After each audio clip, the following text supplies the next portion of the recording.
ಭಾರತದ ಖ್ಯಾತ ಅಣುವಿಜ್ಞಾನಿ ವಯೋವೃದ್ಧರಾದ ಎಂಆರ್ ಶ್ರೀನಿವಾಸನ್ ಅವರು ತಮ್ಮ ತಮಿಳುನಾಡಿನ ಸ್ವಂತ ಮನೆಯಲ್ಲಿ ನಿಧನರಾದರು.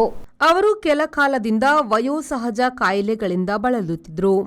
ತಮಿಳುನಾಡು ಮುಖ್ಯಮಂತ್ರಿ ಎಂಕೆ ಸ್ಟಾಲಿನ್ ಅವರು ವಿಜ್ಞಾನಿಯ ಸಾವಿಗೆ ಸಂತಾಪ ವ್ಯಕ್ತಪಡಿಸಿದ್ದಾರೆ.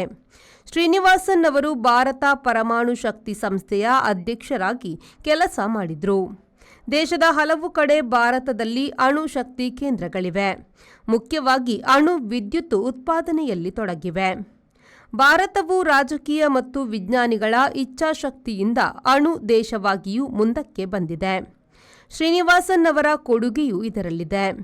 ಅವರು ಆ ಸಂಬಂಧ ಪದ್ಮಶ್ರೀ ಮತ್ತು ಪದ್ಮವಿಭೂಷಣ ಗೌರವ ಸಂಪಾದಿಸಿದ್ರು. ಅವರಿಗೆ 95ರ ಪ್ರಾಯವಾದುದರಿಂದ ಇತ್ತೀಚೆಗೆ ಅವರು ಸುದ್ದಿಯಲ್ಲಿ ಇರಲಿಲ್ಲ. ಊಟಿಯ ಅವರ ಮನೆಯಲ್ಲಿದ್ದ ಅವರು ಇಂದು ಸಹಜ ಸಾವು ಕಂಡ್ರು. ನಿಮ್ಮ ಮನೆ ಅಥವಾ ಕಟ್ಟಡದ ಬಿಲ್ ದುಬಾರಿ ಬರ್ತಾ ಇದೆಯಾ? ಚಿಂತಿಸಬೇಡಿ. ವಿನಾಯಕ ಮಾರ್ಕೆಟಿಂಗ್ ಪ್ರಸ್ತುತಪಡಿಸುತ್ತಿದೆ on grid solar roof top system. ಇದನ್ನ ನಿಮ್ಮ ಮನೆ ಅಥವಾ ಬಿಲ್ಡಿಂಗ್ ಮೇಲೆ ಅಳವಡಿಸಿ ವಿದ್ಯುತ್ ಉತ್ಪಾದಿಸುವ ಮೂಲಕ ನಿಮ್ಮ ವಿದ್ಯುತ್ ಬಿಲ್ ಅನ್ನ ಪೂರ್ತಿ ಉಳಿತಾಯ ಮಾಡುವ ಅಪೂರ್ವ ಅವಕಾಶ. ಬಿಸಿ ನೀರಿನಲ್ಲಿ ಸ್ನಾನ ಮಾಡಲು ವಿನ್ಸಮ್ ಸೋಲಾರ್ ವಾಟರ್ ಹೀಟರ್ ಅನ್ನು ಅಳವಡಿಸಿರಿ.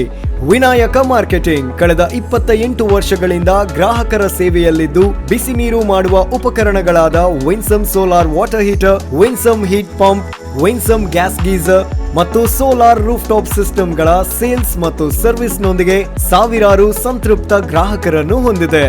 ಮನೆ, guest house, hostel, hotel, lodge, ಹಾಸ್ಪಿಟಲ್ಗಳಿಗೆ ಅಳವಡಿಸಲು ನಮ್ಮ ಸೋಲಾರ್ ಪ್ರಾಡಕ್ಟ್ಗಳು ಬೇಕಾದಲ್ಲಿ ಸಂಪರ್ಕಿಸಿರಿ.